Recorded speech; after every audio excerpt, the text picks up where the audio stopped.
Es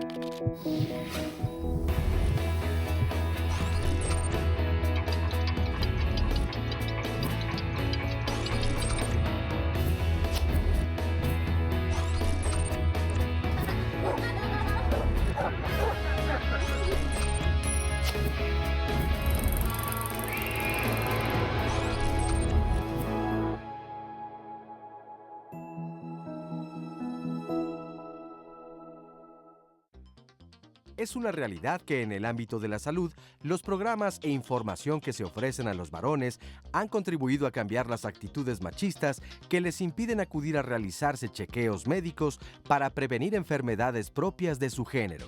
Sin embargo, se siguen documentando casos de hombres que se muestran renuentes a buscar atención médica debido a que equiparan la masculinidad con la dureza y la invulnerabilidad. Y si a esto le agregamos que tienen miedo a lo que les pueda pasar, entonces el panorama no es muy alentador en enfermedades como diabetes, cáncer de próstata y cirrosis, entre otras. Hoy, en Diálogos en Confianza, los especialistas nos dirán por qué es necesario seguir trabajando en la difusión a fin de que los varones acudan al médico para recibir diagnósticos oportunos y preventivos.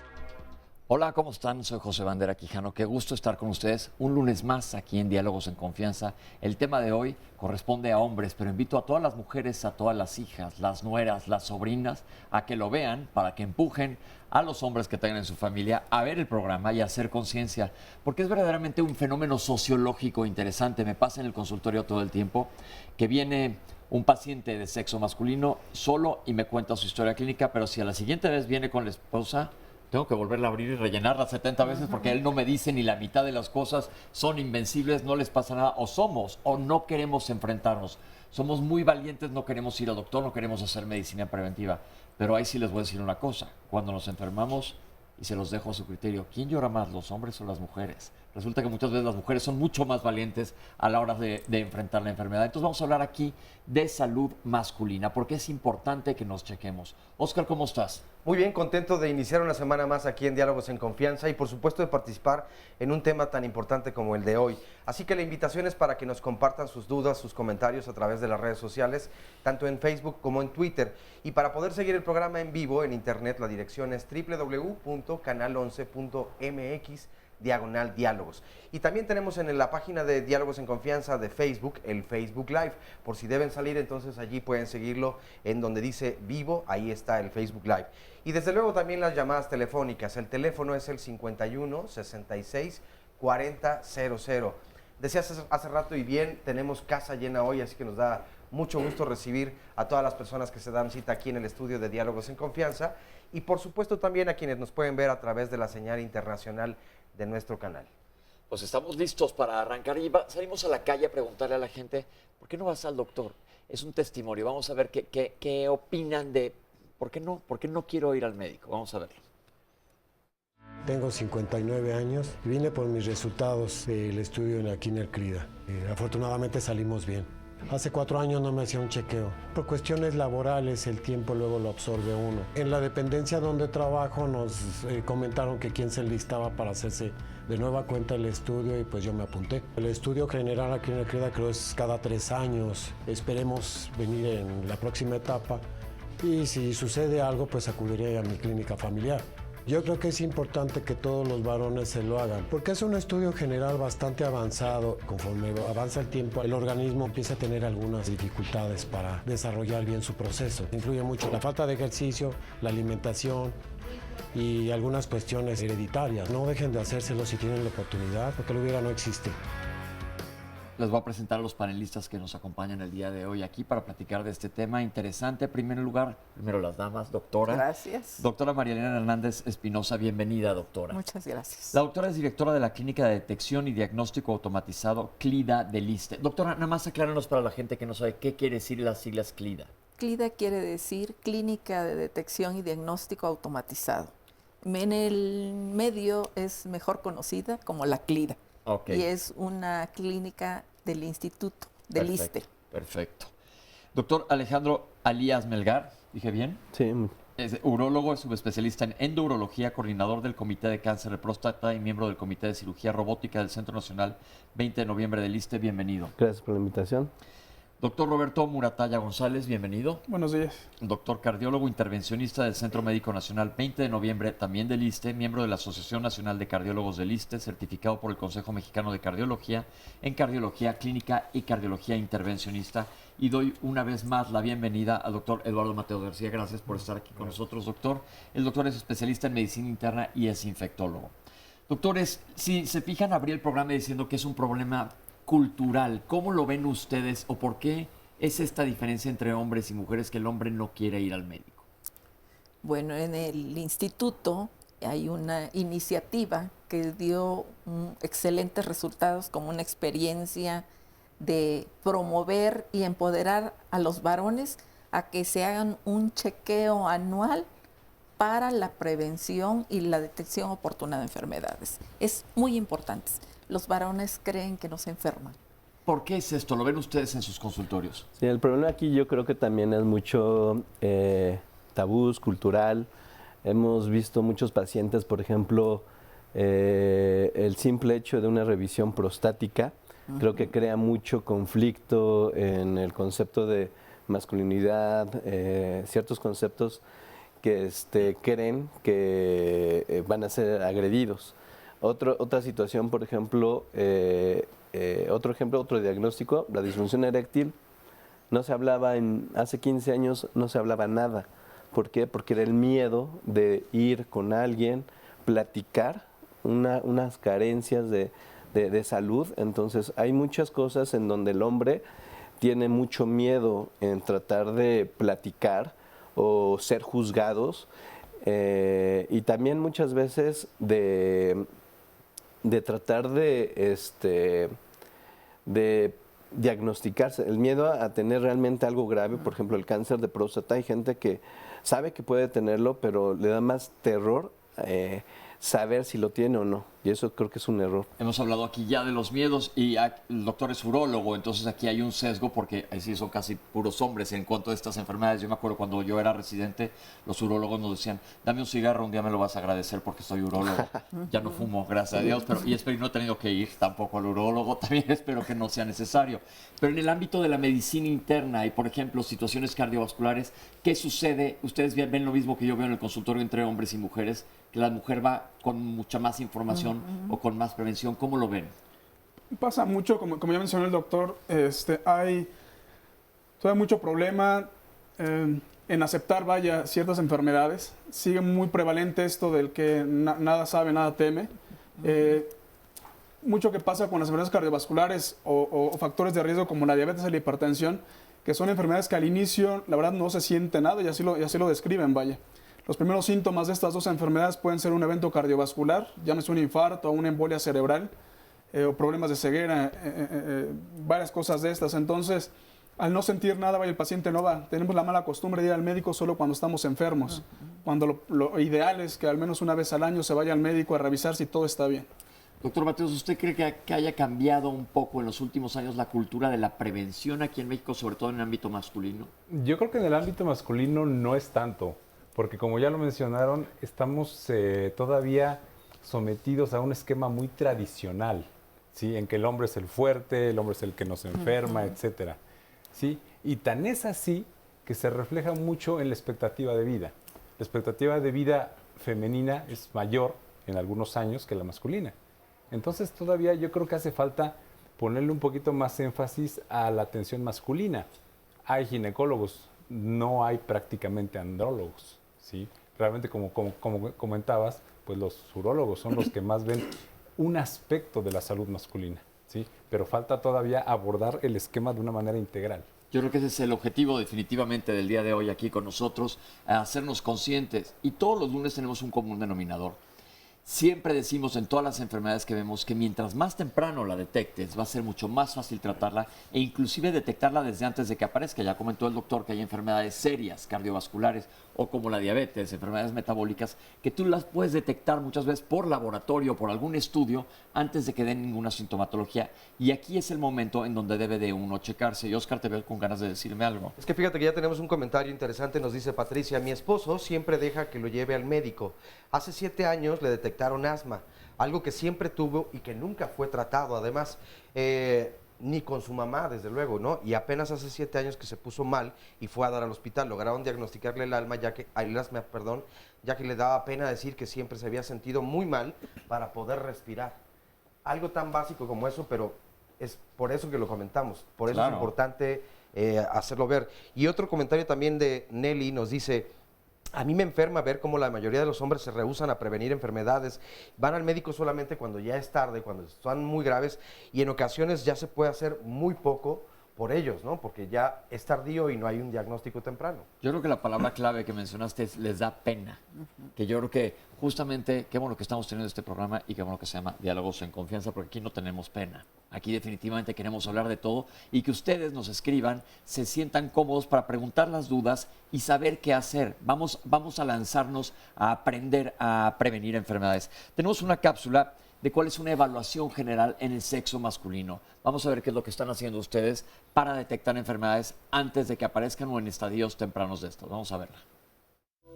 A todos los pacientes que ingresan al CLIDA se les realizan diversos estudios. Entre ellos se incluye la tonometría, la refractometría, la espirometría, determinación de Helicobacter pylori, entre muchas otras. La tonometría nos mide la agudeza, la presión del globo ocular y nos da un indicador de cómo está este paciente en cuanto a presión intraocular para determinar enfermedades como el glaucoma. Aquí sí vamos a examinar primero un ojo y después el otro.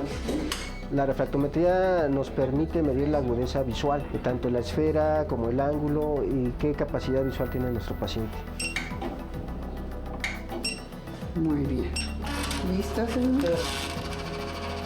Se les toma todos peso y talla para determinar el índice de masa corporal y determinar en qué grado de obesidad o nivel de peso se encuentran. Pues la importancia radica en que hacemos un examen general de cabeza a pies, en general pasando por varios gabinetes para encontrar efectivamente cuál es el padecimiento o el riesgo de padecimiento que tiene nuestro paciente.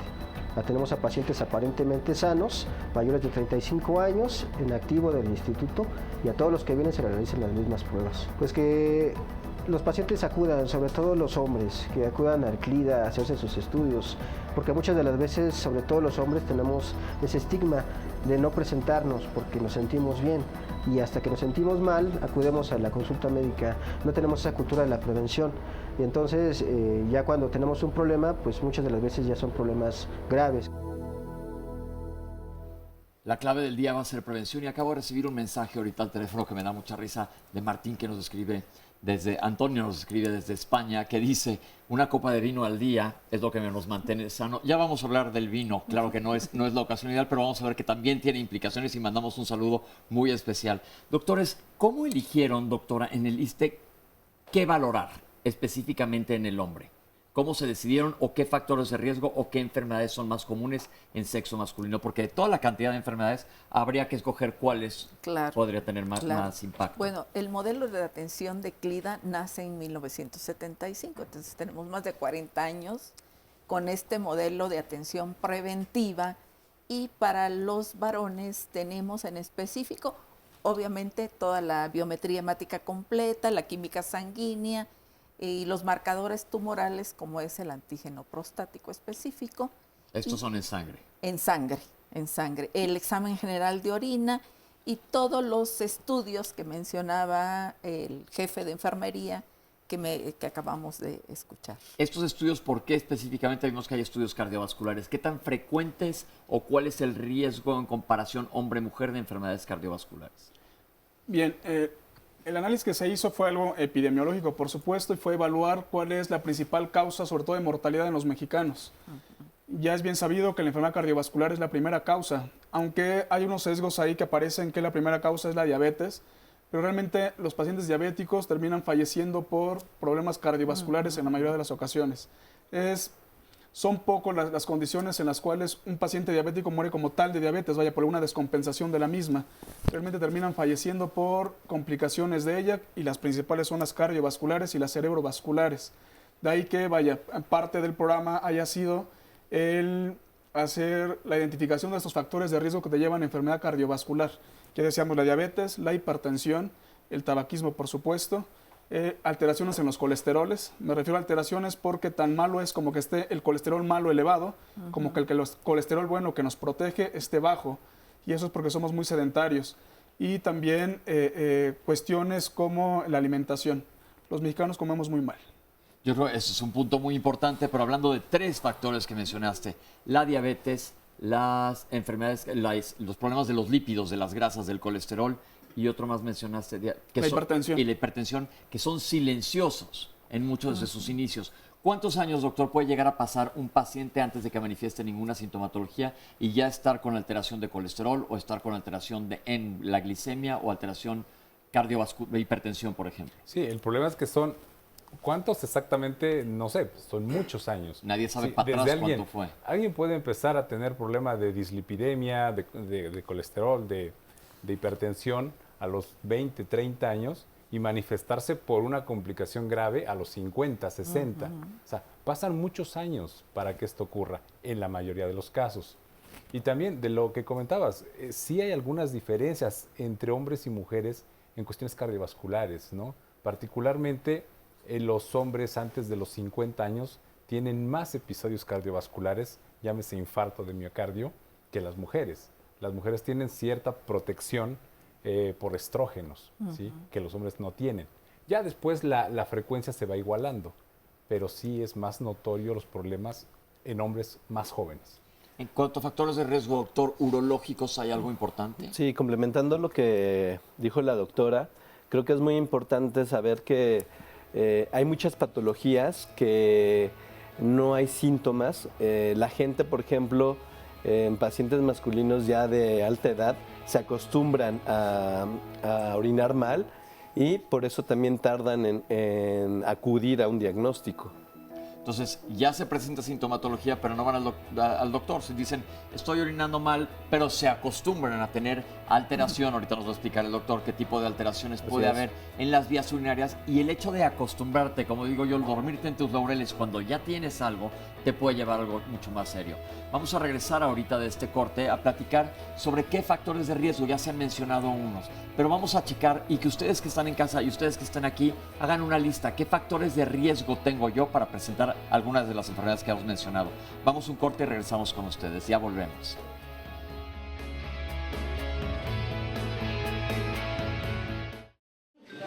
Voy a hacer una pequeña limpieza. Abre y cierre, por favor. En el CLIDA se le realiza la prueba de sangre, determinación de antígeno prostático, química sanguínea, biometría hemática, HIV y hepatitis a toda la población que asiste a la unidad. Estamos hablando de un promedio de 200 pacientes por día, cerca de 35,000 pacientes por año. Ok, voy a tomar otro frasco. Nosotros nos dedicamos a tomar la muestra, posteriormente se pasa al laboratorio. El laboratorio se procesa y se manda después al archivo para que nosotros recibamos en el archivo y las mandemos con el médico. En su segunda cita el paciente pasa con el médico y se les dan sus resultados. Cuando el paciente acude a CLIDA tiene que venir programado para 2 ocasiones. En la primera ocasión se le toman las muestras y todos los demás laboratorios y en la segunda se le entregan resultados. Tenemos 2 tipos de pacientes, los pacientes que son foráneos. Ellos se les entregan los resultados al siguiente día y los pacientes habituales del área metropolitana en 7 días. También se realiza la prueba de VIH, que es una prueba que se realiza con la misma toma, con el mismo tubo del antígeno prostático o de la química sanguínea. No es necesario darle 2 piquetes al paciente, únicamente requerimos su consentimiento informado para que él esté de acuerdo a la hora de entrega de resultados. Tomamos 3 tubos, uno para química, uno para biometría hemática y uno para antígeno prostático, y de ese mismo tomamos la prueba para el HIV o hepatitis si lo requiere. La confiabilidad y la trazabilidad de los aparatos que manejamos en la unidad es muy buena, tenemos un 99% de confiabilidad y realmente el tiempo de entrega de los resultados también es excelente. Primeramente una programación que se hace a través de su sindicato, que sean trabajadores en activo y con un rango de edad de entre 35 años o más. Teníamos un limitante, pero ya actualmente a partir de este año podemos ver pacientes mayores de 65 años. Una muestra de sangre, a nadie le gusta que lo piquen, pero es una cosa muy sencilla y muy rápida y como vimos nos da mucha información. Doctor, justo antes de irnos al corte, tenías ganas de explicarnos algunos factores de riesgo y parece que hay un comentario relacionado. Sí, de factores de riesgo, realmente hay muchos mitos en salud prostática, cosas que debamos de hacer o dejar de hacer. Realmente no hay algo en claro, sobre todo lo más importante es ir y hacer los estudios pertinentes.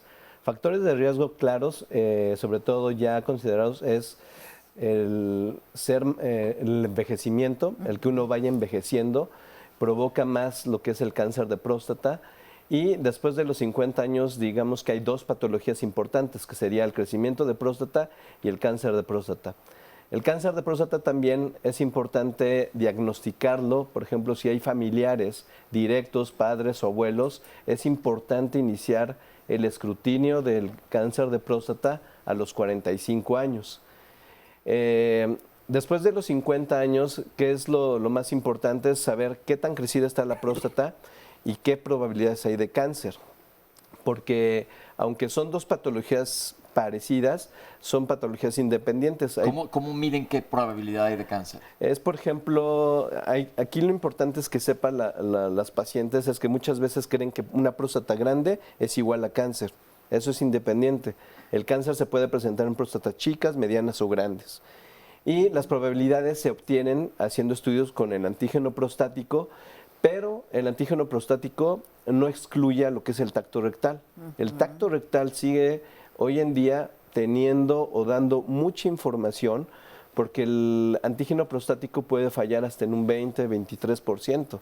Entonces, se tiene que combinar el antígeno prostático con el tacto y con el ultrasonido. Con eso llegamos a tener una posibilidad diagnóstica de hasta el 70%. Pero a ver, te pregunto, en escrutinios generales, ¿a cuánta gente se le hace ultrasonido?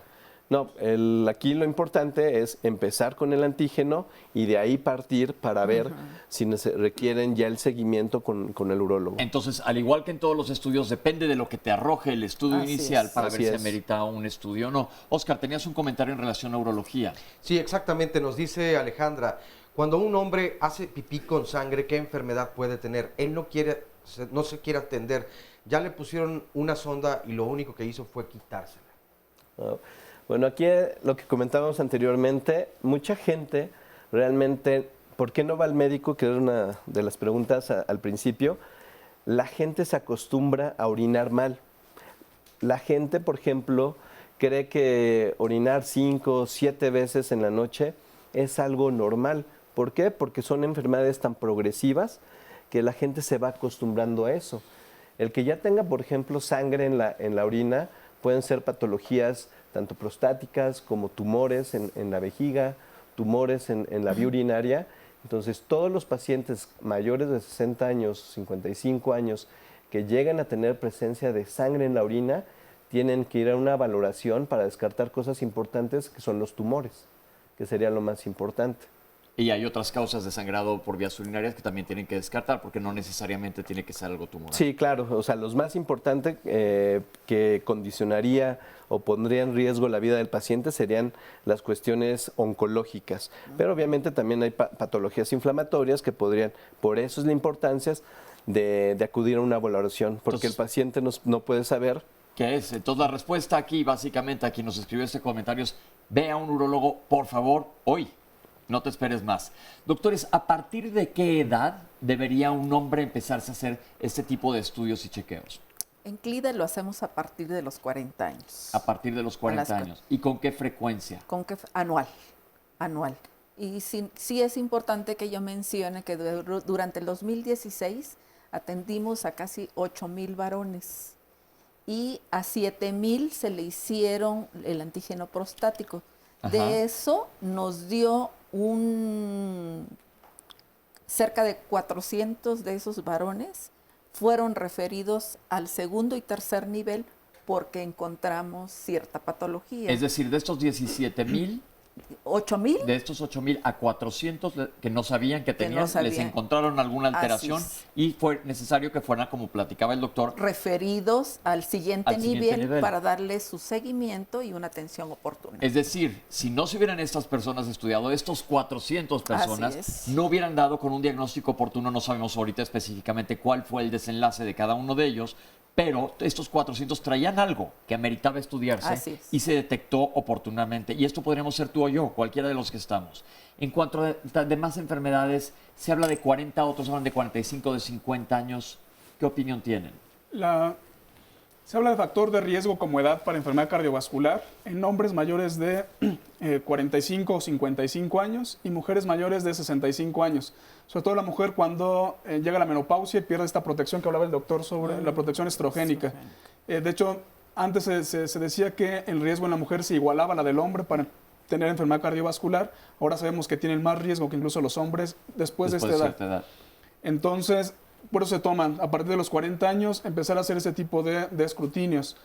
Empezamos la cápsula con la toma de estudios de laboratorio, y tan simple como eso, estudios de laboratorio que son de sangre y medir la cintura, medir la estatura y el peso del paciente, y con eso podemos hacer una evaluación general de orden cardiovascular, podríamos decir. Tenemos varias cápsulas que nos van a ir enseñando todas estas mediciones, pero por ejemplo estamos hablando de ustedes con gente que son derechohabientes del ISSSTE, pero hay muchísima gente en el país que nos está viendo que no son derechohabientes, que no tienen acceso. Doctor, ¿qué le recomendamos a toda esta gente y a partir de qué edad checarse? Yo creo que lo que han comentado está muy bien en cuanto a tratar de detectar enfermedades crónico-degenerativas, oncológicas, por ejemplo, cardiovasculares, pero también no olvidemos de que hay otros trastornos, ¿no? Como los infecciosos, que se presentan a más temprana edad, ¿sí? De hecho, yo creo que una recomendación adicional sería empezar a hacerse exámenes desde que una persona empieza a tener una vida sexual activa,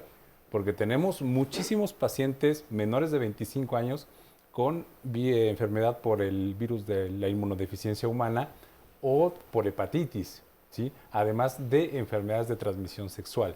Entonces yo creo que sí, para enfermedades crónico-degenerativas es un poquito más tarde, pero para otras enfermedades como las infecciosas es más temprano. Pero aquí yo lo que quiero es que la gente que nos esté viendo no los confundamos, sino tratemos de llegar a una recomendación adecuada. Ya tuvimos un programa hace no tanto del virus de la inmunodeficiencia adquirida y se habló claramente de los factores de riesgo. Les recomiendo que se metan a YouTube a checarlo. Si tú tienes cualquiera de esos factores de riesgo, aquí, como dice el doctor, es importantísima la detección temprana. Y ahí, hablamos 2 horas del tema y es muy importante. Se habló también ahí de otras enfermedades de transmisión sexual y tenemos un programa específico también ya en Diálogos, porque esto es importantísimo lo que dice. Pero en cuanto a salud masculina en general, no existe una edad que podamos decir, a partir de esta edad, ustedes ya hablaron que todos los que tienen 40 años, pero la gente que no tiene acceso a algo, ¿a qué edad debe de empezar a checarse?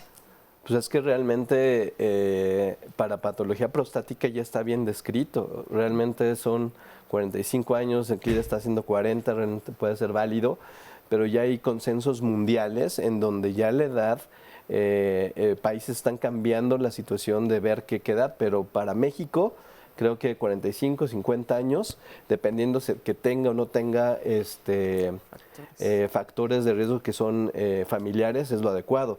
¿Por qué? Porque tampoco podemos caer en sobrediagnósticos. Claro. Porque si nosotros empezamos, háganse todo el mundo la prueba, gente de 30, 20 van a tener un antígeno alterado, realmente no tienen ninguna significancia clínica. Entonces no podemos caer en esa situación. Tampoco caer en caos. Por eso decimos una edad promedio. Ustedes ya tienen a la gente de 40, que es una edad de corte adecuada. Pero cualquier persona que no tenga acceso al médico, a partir de los 40 años hay que empezar a considerar que ya estamos en edad, los que tenemos tantito arriba de 40, de empezarnos a checar, empezar a decir, puedo tener cosas que no se estén manifestando y tengo que revisarlas desde antes. ¿Ustedes creen que, por ejemplo, en adolescentes o en las escuelas debería de existir algún programa de prevención o de conciencia? Porque hasta donde yo me quedé en prepa llevabas un semestre o un año de anatomía y medio aprendías si te iba bien, pero no veías nada en relación a salud. ¿Tú, Oscar? No, la verdad es que no, y actualmente tampoco se tiene un programa así. Me parece que es muy importante. Creo que en ese sentido a los niños y a los niños hoy en día se les da más información en otros aspectos, pero este es muy importante. Entonces, Por eso que hoy estén aquí con nosotros tantos jóvenes en el programa, pues nos hace sentir muy contentos, porque creo que entonces se recibe información a edades más tempranas y lo que se genera, ya lo veremos en un futuro, pero es conciencia, ¿no? Acudir entonces al médico. Doctor, una pregunta. La semana pasada tuvimos un programa muy interesante sobre enfermedades recurrentes en niños, que sabemos que es otro boleto que no tiene nada que ver con esto de prevención, pero hablábamos del sistema inmunológico, cómo en los primeros años se va estableciendo, no es lo mismo el de un bebé al de un niño de 10 años. ¿Qué pasa después de cierta edad con el sistema inmunológico? ¿Tiende a bajar o estamos bien o somos más vulnerables a unas cosas? No, de hecho, después de los 5 años de edad ya tenemos un sistema inmunológico bien establecido, un sistema inmunológico fuerte, ¿sí? Y eso se prolonga básicamente toda la vida, ¿no? Hasta 60 años más o menos, si es que no hay ninguna otra patología. O que como diabetes, por ejemplo, Como que ya hablamos diabetes, que es un por factor de riesgo importante.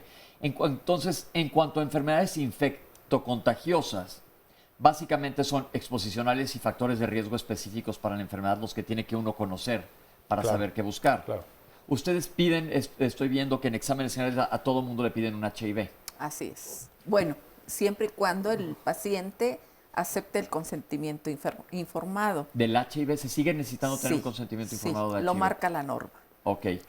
Sobre todo para la protección de datos personales. Es Ok. muy importante contar con el consentimiento. Bueno, no solo eso, recuerden que en todas las instituciones de salud, en México existe ya una ley de protección de datos Así es. en donde toda la información que es confidencial y tienes que estar tranquilo. Ahora, doctores, pacientes que nos están viendo que dicen, en mi familia hay diabéticos o tengo sobrepeso, ¿qué debo de hacer? ¿Siempre se tiene que ir a un lugar donde se haga un chequeo general o se puede ir con un médico específico? Muchas veces los chequeos, por ejemplo, a nivel privado no son nada baratos. Ustedes tienen la ventaja en el ISSSTE que la gente puede ir y están ya cubiertos, que me parece una maravilla. Pero las demás personas que se estén preguntando ahorita a dónde me acerco. Sí, claro. La diabetes, la hipertensión, la alteración en los colesteroles, si bien no son enfermedades hereditarias, vaya que sea de que el 100% de los hijos de ese paciente diabético va a ser diabético, pero sí predispone a que padezcan la enfermedad y a que tengan este problema cardiovascular que se llama ateroesclerosis, que más adelante ahondaremos más en ello, que es lo que finalmente lleva a que el paciente tenga angina de pecho o infartos por esos factores de riesgo que desencadenan esa ateroesclerosis. Es importante que vaya una familia diabética, porque realmente es eso. De hecho, cuando un paciente diabético debe de enseñarse a la familia cómo comer, debe de enseñarse a la familia a hacerse chequeos a etapas más tempranas para detectar esas enfermedades.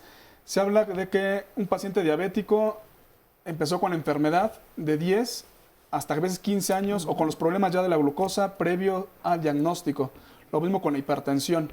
De hecho, hace como 15 o 20 años salió publicado algo en relación a que el 50% de los hipertensos no sabían que eran hipertensos. De ese 50%, el 50% más no estaba diagnosticado. Y de los que sí estaban diagnosticados, el 50% no estaba con tratamiento. Y de los que estaban con tratamiento, el 50% no estaban bien controlados. Es decir, básicamente eran poquititos los que estaban llevando un tratamiento adecuado. Así es. Y ya sabemos que la diabetes y la hipertensión, desafortunadamente, pese a tanta tecnología que tenemos ya en la actualidad, no sabemos con certeza qué es la causa y mucho menos cómo curarla. Pero ya sabemos muy bien cómo controlarlas. Si mantenemos un paciente con buen control de esos factores de riesgo, lo de la diabetes y la hipertensión, disminuimos la posibilidad de que tenga problemas cardiovasculares o secuelas por estas dos enfermedades. Si los mantenemos fuera de los rangos establecidos como normales, pues el daño va sumándose y lo que aparece al final de esto pues son los infartos o los eventos cerebrovasculares. Bien, Oscar. Yo quiero mencionar, abundando lo que dice el doctor, en un estudio retrospectivo a 5 años en la CLIDA, encontramos que la obesidad ocupa el primer lugar como causa de demanda de atención. En segundo lugar, la diabetes. En tercer lugar, la hipercolesterolemia y la hipertensión arterial. Entonces, en ese conjunto, el doctor abundará más, encontramos el síndrome metabólico, ¿no? Sobre todo que todas estas enfermedades que acaba de mencionar, si bien no al 100%, pero todas tienen un rango de prevención importante. Así es. Sobre todo la obesidad. Hablamos hace rato, se mencionó el ejercicio. ¿Qué existe con el sedentarismo en nuestro país? Es que ese es el problema, ¿no? Que no hacemos ejercicio. Vamos a regresar a platicar de esto, pero Oscar, ¿tienes algunas llamadas? Sí, nos dice Arturo Lara, considero que cuando acudimos al médico da miedo ya que a priori salen con estudios costosos, producto de la mercadotecnia. Y ya hay esos médicos con experiencia que realizaban diagnósticos de preguntas, tacto, etcétera, y daban excelentes resultados. Eso era prevención. Abril nos dice, estoy tratando a mi hijo de 3 años por asma, alergia y rinitis. Parece que todos los síntomas los tenía también mi marido y nunca se dieron cuenta. A él le parecía normal que le costara trabajo respirar. Asimismo, las alergias, y aún ahora sabiendo que puede tener alguna enfermedad, no quiere ir al médico. Quiere que vaya su hijo, sí, pero él dice que no, que él se tiene o se puede aguantar, ¿no? Porque cuando ya eres adulto, entonces así debe ser. Bueno, parte de los comentarios que hasta el momento nos han llegado. Hacemos una pausa y regresamos, no se vayan.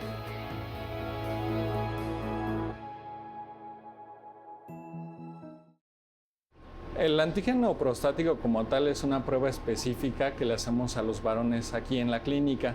Es una prueba que se les hace a los pacientes que cumplen ciertos requisitos de edad, lo cual es de 40 años hacia arriba. Entonces, a todos los pacientes que llegan en los días citados, ya puede ser un martes o un jueves, se les hace este estudio. El antígeno como tal nos ayuda o le ayuda más bien a la parte médica a realizar un mejor diagnóstico con respecto al paciente, cómo se encuentra sobre su próstata. Los pacientes como tal vienen con un ayuno de 6 a 8 horas principalmente, los recibe de la parte de admisión. De ahí pasan con enfermería, toma la muestra y enfermería es el encargado de traernos las muestras al servicio. Obviamente ya vienen etiquetadas, los tubos, como te fijas, ya traen un código de barras distintivo para cada estudio que se le va a hacer. Entonces los pacientes que cumplen este requisito de edad llegan al área de inmuno, que son los de 40 años en adelante. Aquí se analizan los tubos de manera física y de manera de cada estudio. Pero, por ejemplo, hay pacientes que no cubren las especificaciones. ¿Por qué? Porque desayunaron de manera gruesa, se le puede llamar. Entonces la muestra llega lipémica. ¿Qué es esto? Que trae todavía contenidos de grasa. Por lo tanto, puede provocar algunos errores al momento de realizar el análisis del estudio. ¿Cómo se realiza la prueba? Se centrifuga la muestra y se mete al equipo. El equipo como tal es un equipo de inmunología, es un equipo que hace un estudio de quimioluminiscencia. Entonces, dependiendo de la presencia, va a haber luminosidad dentro de la prueba, pues. Se maneja un rango, ¿no? Arriba es como tal de 0 a 4, un rango normal de antígeno total, y de ahí, si el paciente tiene un resultado por arriba de 4, se le corre una fracción que se le llama la fracción libre. En ayuda de estas dos se hace un cálculo, un porcentaje, se le llama el porcentaje de antígeno prostático, y con estos 3 valores apoyamos a la parte médica que haga un mejor diagnóstico. Nos manejamos bajo ciertos estándares de calidad, los cuales debemos cubrir en todas las áreas, debemos de cumplir con ciertas especificaciones que nos dictan las normas. ¿Qué es lo que nos hace o en qué nos ayuda esta parte? En que principalmente entreguemos estudios de calidad. ¿Por qué? Porque obviamente es la salud del paciente, requerimos un buen diagnóstico y por lo tanto esto nos va a ayudar a regirnos sobre los estándares de calidad que necesita la clínica y necesita el laboratorio para poder liberar un resultado. Principalmente creo que ese es el mayor apoyo de tener una certificación en esta unidad médica. ¿Cuál es la importancia de la prueba del antígeno prostático? Principalmente diagnosticar a los pacientes que ya tengan un problema de tipo de próstata, obviamente. ¿Por qué? Porque últimamente yo creo que se le ha dado mucho auge a lo que es el cáncer de mama, ¿no? Ahora hay que ver por la parte de los hombres, ¿no? Sobre todo que nuestro programa del día de hoy es salud masculina. Doctor, ¿qué opinas? ¿Qué más podemos agregar sobre esta situación urológica y los mitos y todo el miedo, porque lo han mencionado más de una vez, que rodea a la próstata? Bueno, realmente, hablando específicamente del antígeno, es una prueba que se hace a primer nivel, que es muy importante. Y eso, lo que comentábamos hace rato, ¿quién realmente debe de valorar después esto? Debe ser un especialista, debe ser específicamente un urólogo, ya que, por ejemplo, el realizar un tacto, se tienen que ver cambios muy específicos que únicamente una persona que está llevando a cabo diario la examinación de la próstata, es quien debe de realizar el escrutinio. En cuanto al antígeno prostático, tampoco tenemos que ser muy claros, ya que es una prueba diagnóstica que puede estar alterada en patología por crecimiento de próstata, una próstata inflamada o el cáncer de próstata. Entonces, realmente el antígeno no diagnostica cáncer de próstata. El antígeno lo que hace es decidir, dependiendo del especialista, ya en la valoración del especialista, qué paciente es candidato a hacer una biopsia de próstata y de ahí tener un diagnóstico de cáncer de próstata.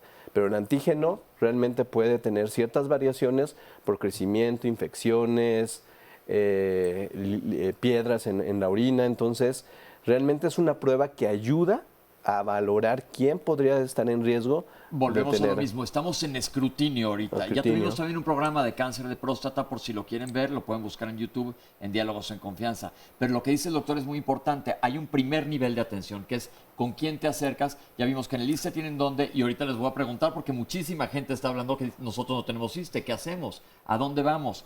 Y dices que es de primer nivel de atención hacerse un antígeno prostático específico, es nada más una toma de sangre.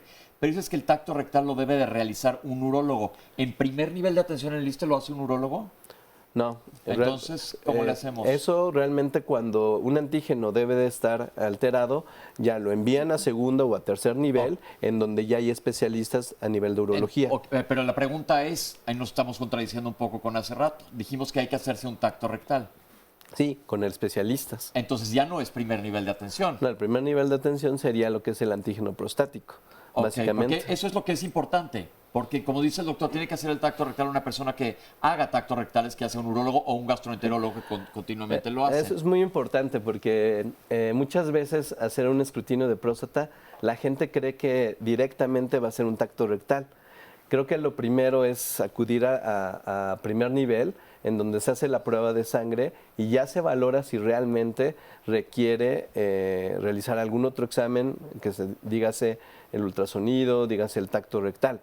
Entonces, que también los pacientes no vayan con la idea de que el escrutinio de próstata empieza directamente con el tacto de próstata. Pero de todas maneras estamos buscando romper los miedos. Claro. No pasa nada que le hagan un tacto rectal a alguien, ya lo hemos hablado aquí, es una cosa de segundos y no pasa absolutamente nada. No vas a ser otra persona antes y después del tacto rectal y va a dar información. Ahora, vuelvo a lo mismo, la gente que no tiene ISSSTE, que son la mayoría de las personas que nos están viendo. Yo creo que lo ideal sí sería que fuese un especialista en el tema.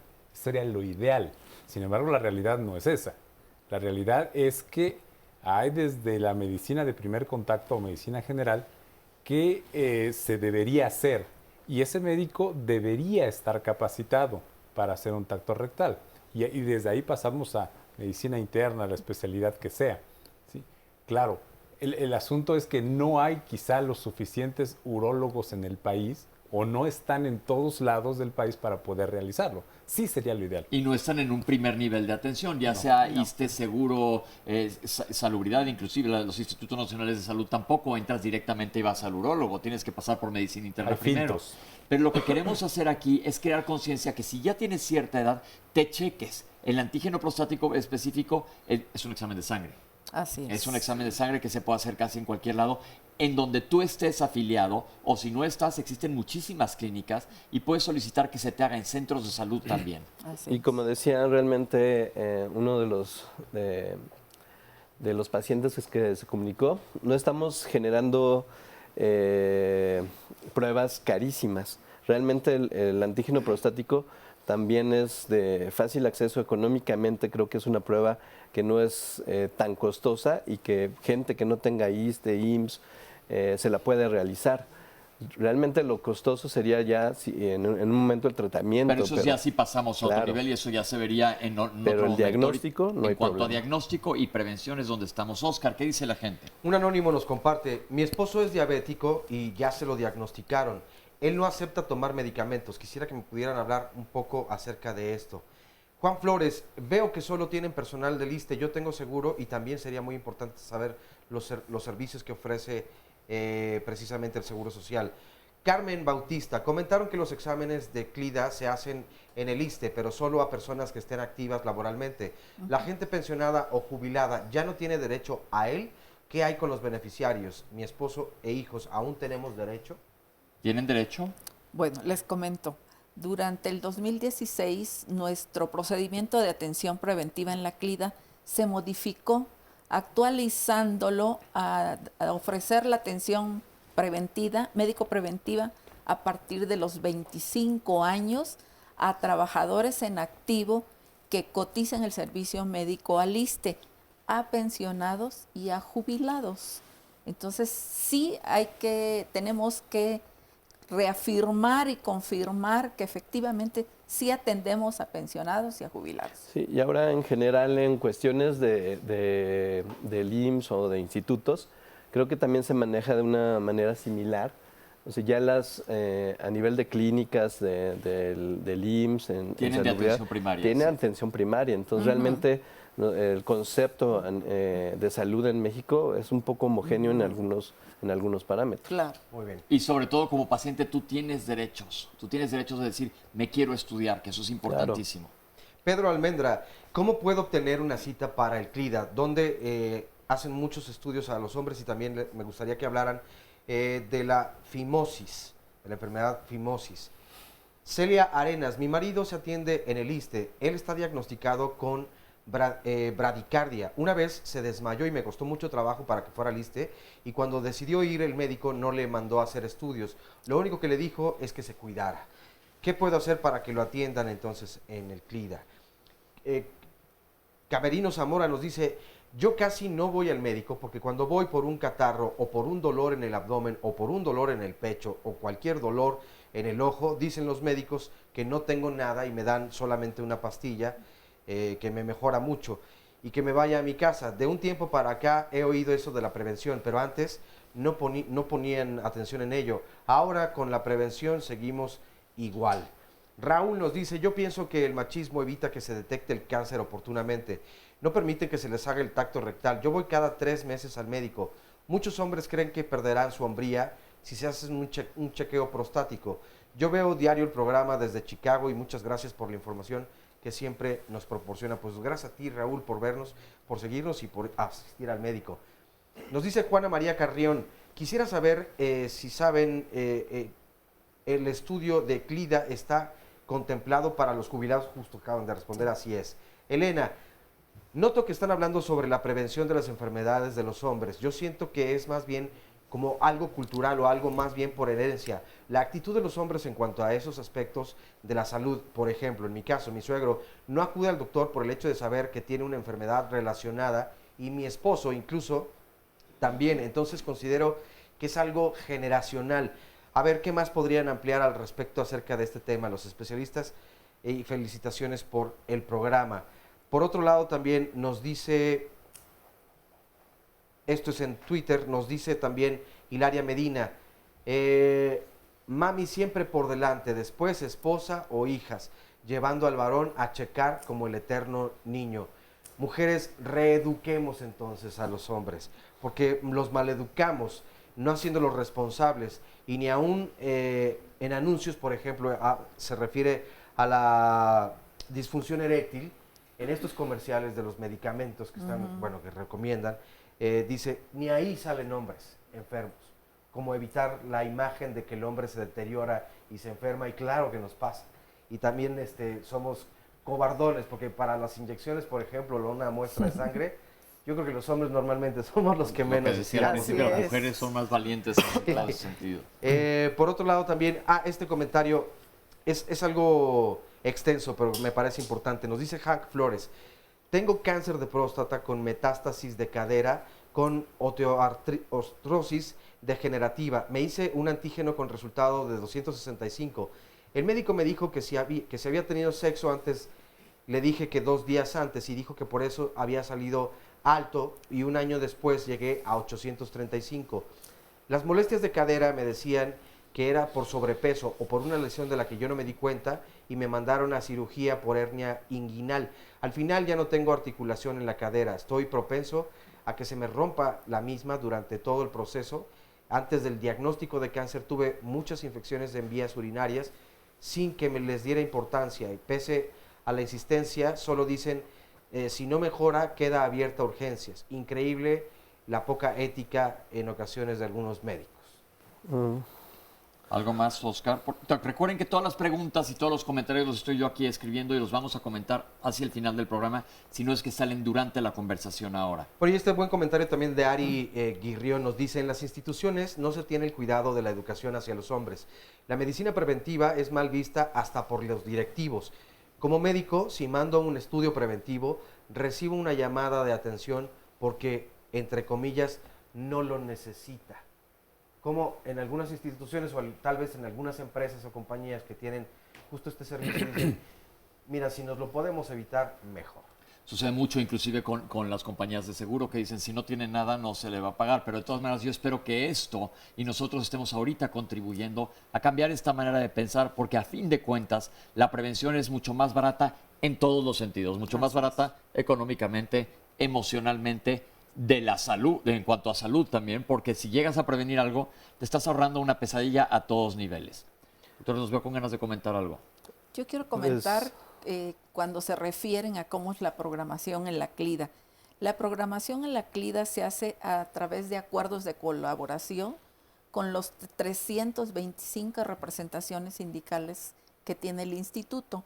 Entonces se escoge a un enlace entre el sindicato y nosotros, y a través de ellos hacemos la programación. Las citas. Ok, todo tiene que ver con el sindicato para ver sus programaciones de citas. Así es. Ahí yo creo que en cuanto a un comentario de lo generacional, creo que nosotros ahorita estamos viendo un cambio. ¿Por qué? Porque hay pacientes que tienen 60, 65 años, ellos no acuden sus hijos, que están bien informados con todo, con las redes sociales, con información en internet. Entonces, realmente esa generación está llevando a los padres a empezar el escrutinio. Así es. Entonces, la familia también es parte de, en la actualidad, con toda la información que se maneja en internet, es muy importante. Otro dato muy importante sobre todo el antígeno prostático, esos mitos de que las relaciones sexuales sí llegan a afectar lo que es el antígeno prostático. La recomendación es hacerlo con... se requieren 3 días de abstinencia para que no se vea afectado el antígeno. Pero, por ejemplo, en este caso, que tiene una elevación tan importante, ya es pero ahí a lo que va es que el paciente sí buscó ayuda. Claro. Entonces yo creo que lo aquí que es importante, que nos pasa todos los lunes, también escuchamos de que algo no fluyó como debió haber fluido, es que pueden pedir otra opinión. Es muy importante, recuerda que tu salud es lo más importante que tienes. Y si no estás contento o convencido de lo que te está diciendo el médico, tú te puedes acercar en la institución que sea a decir, no estoy convencido. Porque como vimos este caso, pues es un caso triste y difícil, lo entendemos perfectamente bien. Puedes buscar otra opinión. Que tenemos todo el derecho a poderlo hacer. Oscar, ¿algo más antes de irnos un corte? Nos dice también Elena Fuentes, a mi suegro le detectaron prediabetes, tiene 80 años. Mi pregunta es, ¿esto ya es diabetes o por qué hay esta diferencia? Yo creo que es bien importante esta pregunta y vamos a regresar justo a comentar eso. ¿Qué es prediabetes y si está en riesgo o no o qué quiere decir? Ahorita regresamos con ustedes.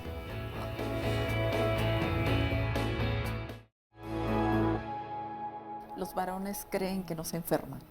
Una revisión prostática creo que crea mucho conflicto en el concepto de masculinidad. La disfunción eréctil no se hablaba hace 15 años, no se hablaba nada. ¿Por qué? Porque era el miedo de ir con alguien, platicar unas carencias de salud. Hay muchas cosas en donde el hombre tiene mucho miedo en tratar de platicar o ser juzgados. Las enfermedades cardiovasculares o factores de riesgo como la diabetes y la hipertensión, que son enfermedades que al inicio, la verdad, no se siente nada y así lo describen, vaya. Los primeros síntomas de estas dos enfermedades pueden ser un evento cardiovascular, llámese un infarto o una embolia cerebral o problemas de ceguera. Al no sentir nada, vaya, el paciente no va. Tenemos la mala costumbre de ir al médico solo cuando estamos enfermos. Lo ideal es que al menos una vez al año se vaya al médico a revisar si todo está bien. Estamos todavía sometidos a un esquema muy tradicional, ¿sí? En que el hombre es el fuerte, el hombre es el que nos enferma, etcétera. Después de los 50 años, digamos que hay 2 patologías importantes, que sería el crecimiento de próstata y el cáncer de próstata. El cáncer se puede presentar en próstatas chicas, medianas o grandes. La toma de estudios de laboratorio, y tan simple como eso, estudios de laboratorio que son de sangre y medir la cintura, medir la estatura y el peso del paciente y con eso podemos hacer una evaluación general de orden cardiovascular. Empezar a hacerse exámenes desde que una persona empieza a tener una vida sexual activa. Sí, para enfermedades crónico-degenerativas es un poquito más tarde, pero para otras enfermedades como las infecciosas es más temprano. Mi edad son 58 años y he venido al CLIDA como normalmente lo hago para revisión, diagnóstico y prevención. Me realizaron pruebas de sangre, prueba de orina, espirometría en los ojos, también mácula, electrocardiograma, audiometría también. Normalmente vengo a hacerme estudios cada año. Creo que uno debe de acudir a consultas médicas no cuando tienes algún problema, no cuando tienes un mal, sino en cuestión anterior, es decir, prevenir para ver cómo estás y si hubiera alguna alteración, de esa manera entonces poderlo corregir con pues, mayor facilidad. Yo les recomiendo en general a la población del sexo masculino hacer este tipo de exámenes con cierta frecuencia, para que de esa manera se pueda prevenir. Existe, ya sabes, el mito con cuestión a la próstata, de famoso tacto rectal y ese tipo de cosas y todos los tabúes que alrededor pueden existir. En la actualidad eso ya no es la primera prueba para detección, ya que se puede hacer en sangre a base del antígeno prostático, que es algo pues, realmente muy sencillo y de un valor bastante importante. Como todos los lunes tenemos al público que nos enriquece el programa y Rubén nos quiere platicar algo. ¿Cómo estás? Muy bien. Gracias bien, por gracias. compartir con nosotros. Las órdenes. ¿Qué le quieres decir a la gente que nos está viendo? Bueno, que se chequen, que se hagan los estudios pertinentes y una vez que detecten su enfermedad, que le den seguimiento, que acudan a sus citas médicas. ¿Qué enfermedad tienes tú? Diabetes. ¿Y cómo te la detectaste? Yendo a mi clínica y haciéndome el estudio de... ¿Tienes familiares diabéticos? Sí, tengo antecedentes con diabetes. Bueno, el 80% creo de mi familia es con Tú diabetes. fuiste un día y te cacharon que tenías, te diagnosticaron que tenías Así diabetes. Tú es. no tenías idea ni tenías síntomas. Ningún síntoma ni idea. ¿Y sabías de la enfermedad antes o nada más sabías que existía? No, sí sabía porque lo veía en mi familia. ¿Conoces las complicaciones? Exacto. Sí. ¿Y ahora cómo te cuidas? Me cuido bastante, haciendo ejercicio, cuidando mi alimentación, tomando mis medicamentos y checándome la glucosa constantemente y acudiendo cada 3 meses a mis estudios de laboratorio. Te voy a hacer una pregunta bien importante, Sí. fíjate bien. Tú antes no eras diabético, bueno, o a lo mejor sí eras y no sabíamos y de repente te la detectaron. Ya. ¿Tuviste que tener un cambio de conciencia? Porque la gente piensa, me van a diagnosticar diabetes y se me arruinó la vida para siempre. Por lo que estoy viendo y escuchando, tú llevas una vida bastante normal. Claro. ¿Cómo fue este cambio o qué le dices a cualquier persona que le tenga miedo? Porque hoy estamos abordando miedos a la diabetes. Bueno, que no le tengan miedo. Primero que se hagan el chequeos, que se hagan sus estudios y que enfrenten la realidad, ¿no? Y que se disciplinen y que se comprometan con su salud. ¿Tú comes rico? Como bastante sano y rico, no está peleado. Eso es importantísimo. Puedo comer sabroso y sano y rico sobre todo. ¿Y haces ejercicio cuántos días a la semana? Diario, casi prácticamente, o 4 días a la semana. ¿Cómo están tus niveles de azúcar? Bastante bajos, están normales de 100 para abajo. Sí, Es sensacional. Sí, realmente es una historia de éxito, lo puedo compartir. Que ese es el chiste. Ahora Sí. dile a la gente que tenga miedo o que sea diabético que nos está viendo, ¿te cuesta trabajo verdaderamente? No, en lo absoluto. Además, soy más feliz, me siento mejor, tengo más energía, en todos los aspectos rinde uno muchísimo más. Perfecto. Cuidándose. Vale la pena cuidarse realmente. Hacerse responsable y checar. Sí, por supuesto, y no es necesario que nos lleve alguien. Nosotros tenemos que hacernos responsables de nuestra salud. No es necesario que nos lleve la pareja o los hijos. Comprometernos nosotros, comprometernos con nuestro cuidado, con nuestra salud. Acudir siempre a las citas médicas y ser obediente con los médicos, porque hay mucha gente que es muy reacia, no quiere obedecer. También hay de eso. Muchísimas gracias Rubén, por tu comentario. Vamos a ver que Francisco también nos quiere comentar algo. ¿Cómo estás? Pues yo tengo ya 21 años con la diabetes y presión alta y antes sí me cuidaba, pero no como ahora, porque antes no había programas de salud como ahora y ahora pues ya hay bastante difusión Pero vamos a hablar de tu caso. ¿Tú sabías que tenías la presión alta? Pues no, la diabetes sí es por herencia, pero la presión alta no. No sabía así. ¿Cómo no. te la detectaron? ¿En una ida a tomarte la presión? ¿En una ida al Pues médico? realmente por obligación, porque llegaron a mi domicilio a que me checaran en el centro de salud y de allí ya me detectaron. ¿Y tenías sintomatología de diabetes, perdón, de presión Pues alta? yo no sentía nada. ¿Te dolía la cabeza, veías lucecitas, No, escuchabas hasta ruidos? eso no. Ya unos 5 años adelante, sí ya me sentía mal, pero pues ya me habían detectado. Dime una cosa, ¿y te cuidas de qué manera? Pues con la alimentación, el ejercicio físico y los medicamentos. ¿Qué tanto haces ejercicio? Pues hay veces que me sobrepaso. ¿Hay veces? ¿Cuántas veces hay Pues a la hago semana? 5 o 6 veces y a Perfecto. veces pasadito de 1 hora. ¿Y estás comiendo adecuadamente? Sí. ¿Te sientes bien? Bien, ahorita sí me siento. ¿Qué le dirías a la gente que nos está Pues viendo en cuanto a prevención? La prevención más que nada y si ya lo tienen, pues seguir el procedimiento de no abandonar, porque hay varias gentes que les detectan algo y ya no regresan al centro de salud. Perfecto. Gracias. Una pregunta, doctores, acabamos de ver 2 casos de éxito que se están cuidando adecuadamente, pero ¿cuánta gente, ya hemos hablado de diabetes aquí en otras ocasiones, está caminando con diabetes sin darse cuenta? Esta creencia que existe, y me gusta mucho que el día de hoy estemos abordando los miedos de que te va a cambiar la vida drásticamente. Como internista, ¿cómo toman los pacientes el diagnóstico? De hecho, la mayoría no lo toma muy bien, ¿no? Lo ven como un diagnóstico grave, que en realidad, digamos que parcialmente lo es, pero que finalmente pues es una enfermedad muy tratable. Hay muchísimas maneras de hacerlo, desde cambios, modificación del hábito de vida, que ya las personas lo comentaban, ejercicio, una alimentación, ¿sí? Cosas que en realidad deberíamos hacer todos, teniendo o no teniendo diabetes, lo deberíamos hacer todos, ¿sí? Entonces, yo veo que quizá, salvo el tomar un medicamento diariamente o en su caso cuando requieren insulina, realmente no hay mayor cambio en el estilo de vida, ¿no? Nos acostumbramos a comer bien, nos acostumbramos a hacer ejercicio y ya con eso lo solucionamos. Yo creo que esto de crear conciencia en salud es muy importante. Gracias por sus testimonios, porque nos abren los ojos a romper esta creencia que existe.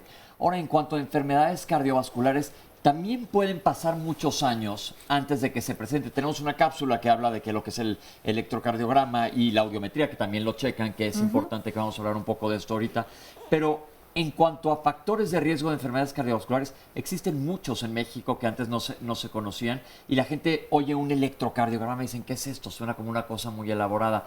Quiero que ahorita hablemos de cómo se diagnostican enfermedades cardiovasculares, pero vamos a ver esta cápsula de qué es una audiometría y qué es un electrocardiograma, que Nutrida lo hace. Buenos días, adelante por favor.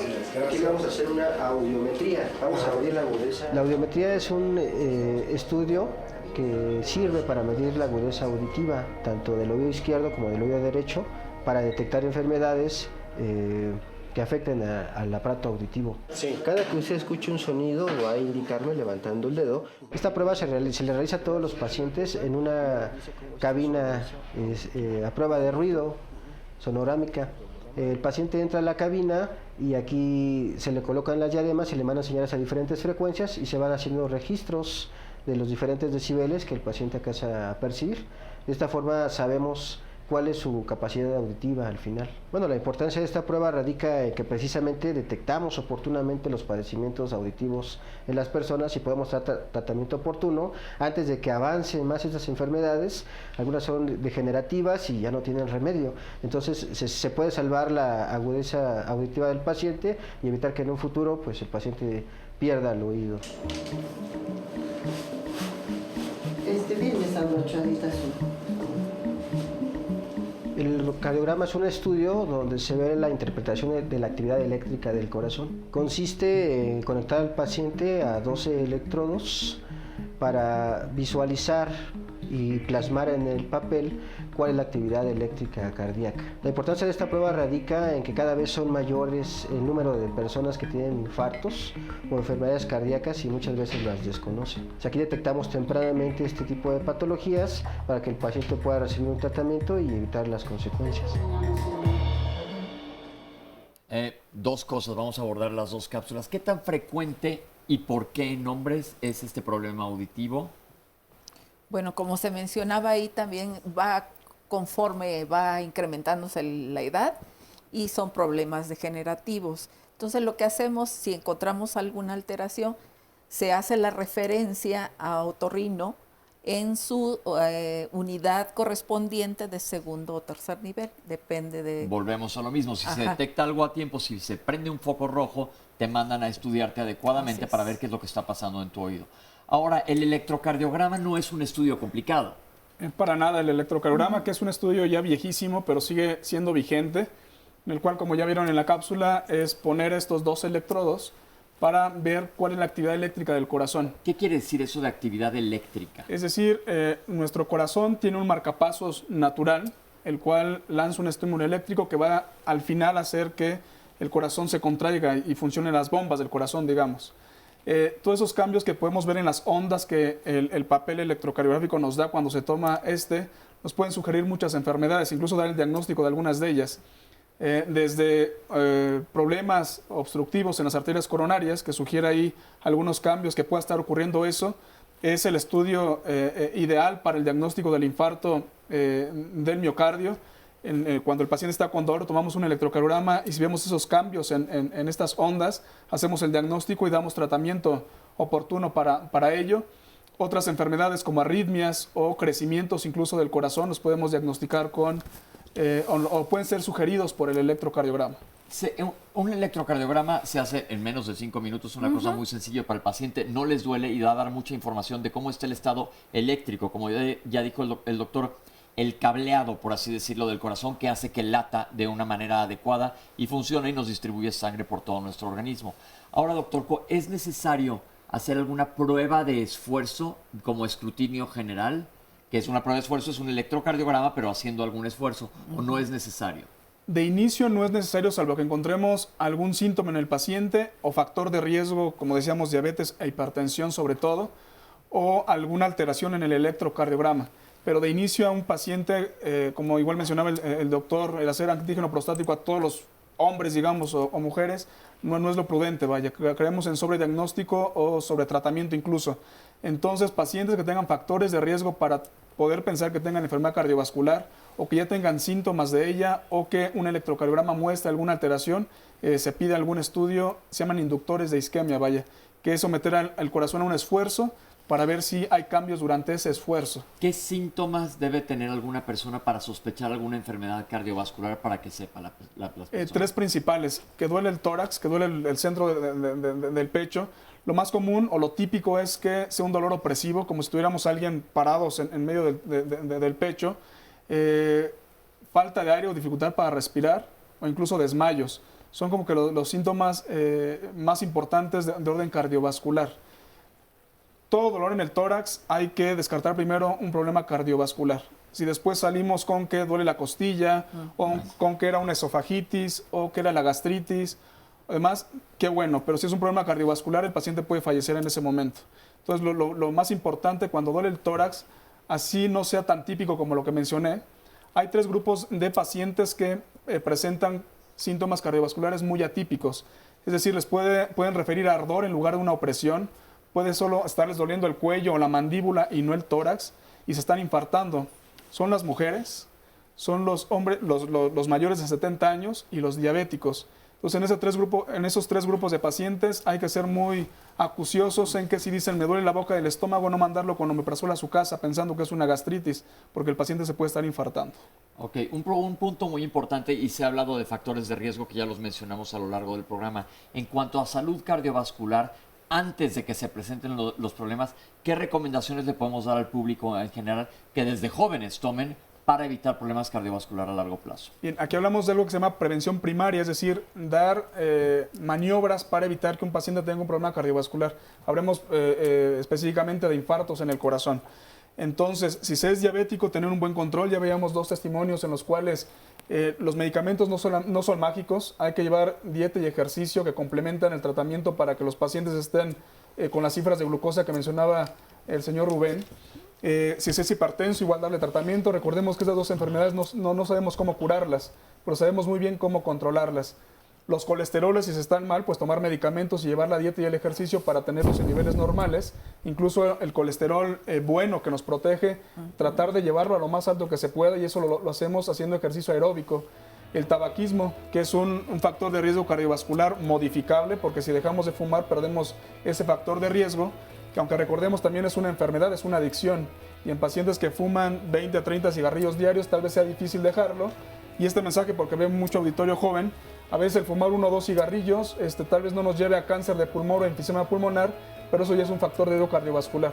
Y tal vez en ustedes será fácil el dejar de hacerlo. Y hacer ejercicio, por supuesto, y llevar una buena alimentación. Ahí lo tienen, son factores modificables y casi todos que están al alcance de nuestra mano. Pero no los queremos hacer o no tenemos conciencia suficiente de que es importante comer adecuadamente. Ya hemos hablado también de nutrición, no quiere decir comer mal, y ya nos lo platicaron también aquí en el público, puedes comer rico, comiendo sano.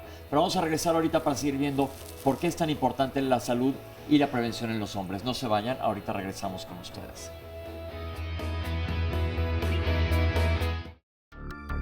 La espirometría es una prueba funcional que se les realiza a algunos pacientes que tienen problemas broncopulmonares. Se realiza para detectar problemas de obstrucción o de funcionamiento alterado en la respiración, en los problemas ventilatorios. El procedimiento consiste en colocar a un paciente, instruirlo desde luego, y se le coloca una boquilla por la cual va a hacer una expiración forzada. Aquí esta prueba conviene y es importante el primer segundo de expiración, por eso es una expiración forzada de un primer segundo. No termina ahí, sino que debe continuar hasta donde el paciente pueda, de preferencia hasta 6 segundos, para que con unos parámetros que se tienen y que la máquina va dándonos, lleguemos a una conclusión del porcentaje de restricción o de obstrucción que pueda tener el paciente. Ya la clínica va a complementar si es un problema obstructivo, quizás un problema tumoral o un problema restrictivo, para llegar a una conclusión definitiva por el médico. Recuerden que en Sin Pulmones no respiramos, son importantísimos. ¿Y cuántos de ustedes también han escuchado hablar de la espirometría? Hay pacientes que me dicen, me tomaron una radiografía de tórax y todo está bien. Doctor, específicamente la espirometría, ¿qué mide? La espirometría mide los volúmenes pulmonares. ¿Qué es esto? Es la capacidad que tiene el pulmón para recibir aire. Es decir, la capacidad que tiene para expandirse cuando inspiramos y para contraerse cuando expiramos, ¿sí? La radiografía nos da un aspecto morfológico, nos da alguna forma o algún elemento anormal que puede existir en los campos pulmonares, pero la espirometría nos da una explicación de cómo está funcionando ese pulmón. ¿Qué factores de riesgo hay en la población general, o más bien en la población masculina, para daño pulmonar? Bueno, indudablemente que el principal factor de riesgo es el tabaquismo. El tabaquismo y en ciudades como la nuestra, la polución ambiental. Quizás son los 2 principales factores de riesgo. Y algo que mencionaba alguna de las personas que llamó, decía del asma, ¿no? Si el asma no está tratada adecuadamente, también puede condicionar problemas respiratorios en el largo plazo que impidan el adecuado funcionamiento pulmonar. Estamos continuamente en una lucha contra el tabaquismo. Yo creo que inclusive los medios de comunicación y hasta las agencias publicitarias y demás han cambiado mucho de cuando yo era chico a la época. Cuando yo era chico era como muy de moda y muy cool fumar, que gracias a Dios eso se ha quitado muchísimo. Y muchos fumábamos porque caíamos en eso en la adolescencia. Yo soy un exfumador. Pero aunque sea yo un exfumador, dejé hace más de 20 años de fumar, es importante que sepan que el daño por tabaquismo puede ser a largo plazo. A largo plazo. ¿Nos pueden hablar un poquito de eso? Aunque yo haya dejado de fumar, por el hecho de haber fumado tantos años, ¿sigo teniendo riesgo? Por supuesto. Adelante, doctor. En cuanto a la cuestión cardiovascular, mencionaba en el bloque previo, tal vez para que te dé enfisema pulmonar o cáncer pulmonar, ocupas fumar, sí, al día 20, 40 cigarrillos, no sé cuántos, pero demasiado. Para tener problema cardiovascular, con un cigarrillo que se fume al día es más que suficiente. Es decir, porque llegan muchos pacientes y me dicen, solo me fumo uno los martes o los miércoles o solo 2 cigarrillos, o solo en las fiestas y demás. Todo eso causa que la parte interna de las arterias, que es por donde circula la sangre, se inflame y hay algo que se llama disfunción endotelial, en el cual es un proceso inflamatorio que predispone más a que se empiece a formar las placas de colesterol dentro de la arteria. Y esto a la postre lleva a infartos, tanto del corazón como cerebrovasculares. Entonces, en la cuestión cardiovascular, el solo fumar un cigarrillo al día es más que suficiente para tenerlo como factor de riesgo. Se habla que se quita ese riesgo si el paciente ya tiene más de 4 años de haber dejado el tabaco para la cuestión cardiovascular.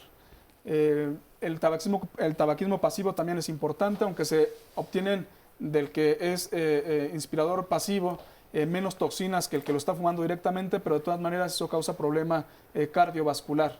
Recordemos que el tabaquismo finalmente termina siendo una enfermedad, es una adicción. Hay los pacientes que decía que fuman tal cantidad, pues tienen tal necesidad de la nicotina que es difícil dejarlos, por eso hay incluso clínicas especializadas para dejar de fumar. Pero la gran mayoría de los pacientes que fuman 1 o 2 cigarrillos es por mera pose. Decíamos en los 80s, en los 90s era factor de estatus el fumar, cosa que ahora pues ya no es. A nadie le gusta que su pareja huela a tabaco y tenga los dientes amarillos y demás cosas, pero termina siendo un factor de riesgo cardiovascular aunque se fumen un cigarrillo al día. Yo creo que eso es muy importante porque hablando de prevención, lo ideal es nunca prender un cigarro. Y la gente que fuma que lo deje, porque lo que sí se ha visto es que aunque puedes tener efecto, y tenemos un programa en YouTube de EPOC, enfermedad pulmonar obstructiva crónica, ya nos platicaron los neumólogos los riesgos que existen, te dicen se puede presentar muchos años después, pero a todo el mundo beneficia dejar de fumar si eres fumador. Y para todos los derechohabientes del ISSSTE, mencionarles que tenemos 142 clínicas para dejar de fumar. Entonces, cuestión nada más de decidirse. Y agregando nada más, el tabaquismo, por ejemplo, a nivel urológico, llega a ser un factor muy importante, por ejemplo, para cáncer de vejiga. La gente lo sabe muy poco. Entonces, la gente realmente no ve cree que solamente es a nivel pulmonar, cardiológico, pero la patología del cáncer de vejiga está muy relacionado con lo que es el tabaquismo. ¿Y qué tan agresivo es el cáncer de vejiga? El cáncer de vejiga puede ser, también depende mucho de la genética del tipo de cáncer, pero también hacer un diagnóstico oportuno, sobre todo como el paciente que habló, cuando hay sangre en la orina, lo más importante es checar y descartar sobre todo esta patología, sobre todo para estadificar y saber qué tan grave o qué tan agresivo pudiera ser esta patología. Ok, cigarro, fuera. Vamos a dejarlo fuera. Oscar, ¿qué nos dice la gente? Nos dice Elvira Bielma, ¿qué consecuencia tiene el suspender el medicamento de la diabetes por un medicamento alternativo? Por otro lado, también Ana Lilia Ley, hay que insistirles a los hombres a que vayan al doctor, por favor, y que no se automediquen. Nos dice también Mita Rosales, yo creo que es social que los hombres estén predeterminados a no quejarse, por lo tanto no se les permite o no se les puede confiar la salud en sus manos. Muy interesante el tema de hoy, nos dice Nelly Gamboa. Nos dice también Sandra García, el comentario que hizo el doctor cuando hablaba acerca de la familia diabética, dice, me ha hecho comprender la importancia urgente de saber comer y concientizarnos de nuestra salud y transmitirlo desde luego a nuestros hijos. Alma Gómez, el sobrepeso y obesidad son parte de una mala alimentación, porque es más barato y rápido comprar comida chatarra que preparar una ensalada y comida hecha o balanceada en casa, así como la falta de ejercicio y la actividad física. Cecilia Camp, ¿pueden comentar sobre los tumores llamados astrocitomas? Mi papá de 83 años le detectaron uno. El médico nos comentó que se manifiestan más en los hombres. Mi papá no es diabético ni hipertenso. Les agradezco mucho su atención. Gina Hernández, una pregunta. Tengo 48 años. Tiene 6 meses que no regalo. Siento dolores en un ovario derecho. ¿Esto es normal? Digo, yo sé hoy estamos hablando de la salud de los hombres, pero en realidad la salud también de Gina. Y de una vez le decimos que no es normal, te recomendamos que vayas con tu ginecólogo de una buena vez. Claro.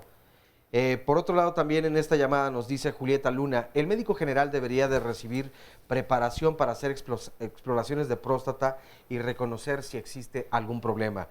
Esta otra llamada es de Antonio Márquez. De acuerdo con el criterio general de Canal 11 y de los medios comerciales, no tendría la menor importancia que los hombres nos enfermemos y muramos de lo que sea, ya que ese criterio es de los hombres, que los hombres somos golpeadores, violadores, desobligados, infieles, total, una porquería.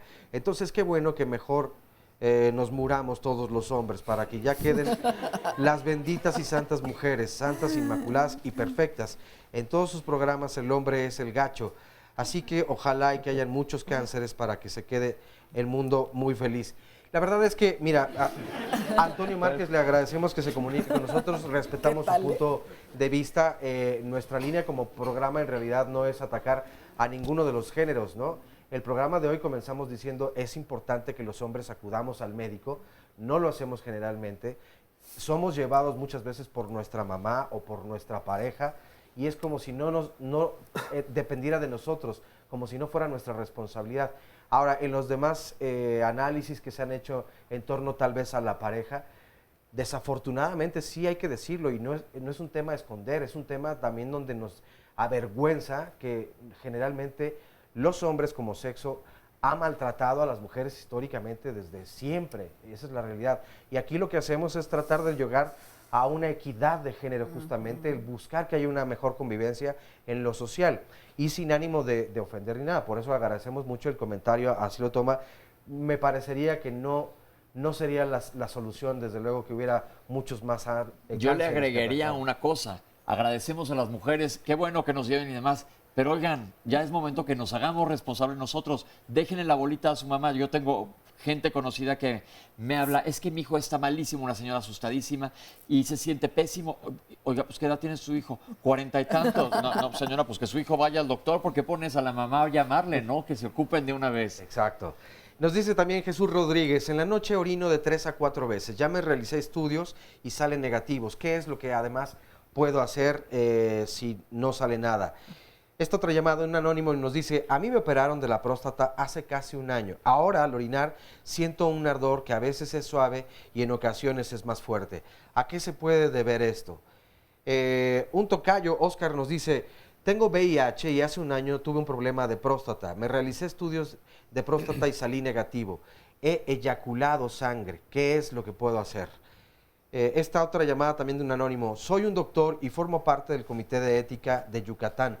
Están hablando, pero no mencionan qué requisitos se necesitan para un estudio de antígeno prostático, un examen de orina o uno de colesterol. Si nosotros hacemos un antígeno prostático pocas horas después de haber tenido relaciones sexuales y en antígeno prostático sale equivocado. También si hacemos un tacto rectal antes del antígeno sale errado.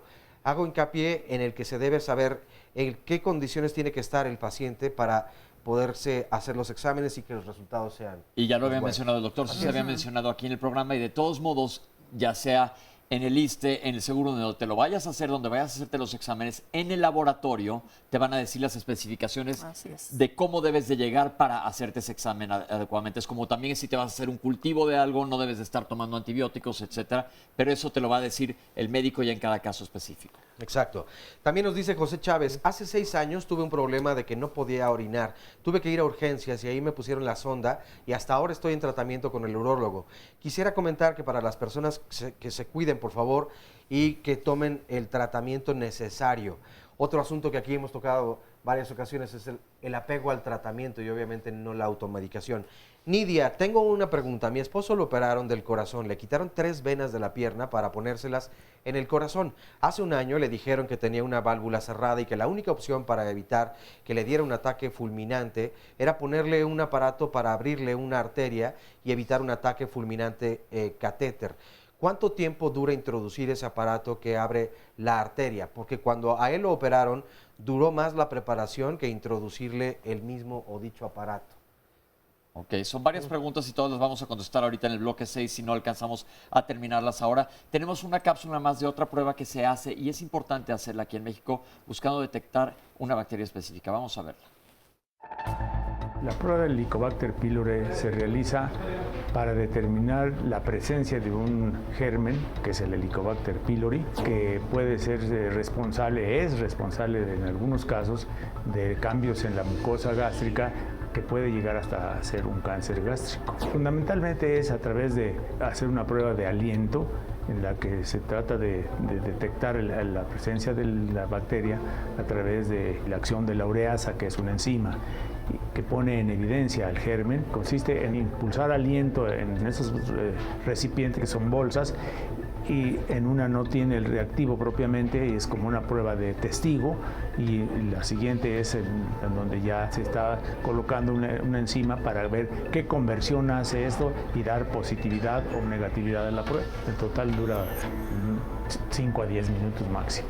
La presencia del Helicobacter pylori es muy grande en nuestro medio de México, exactamente.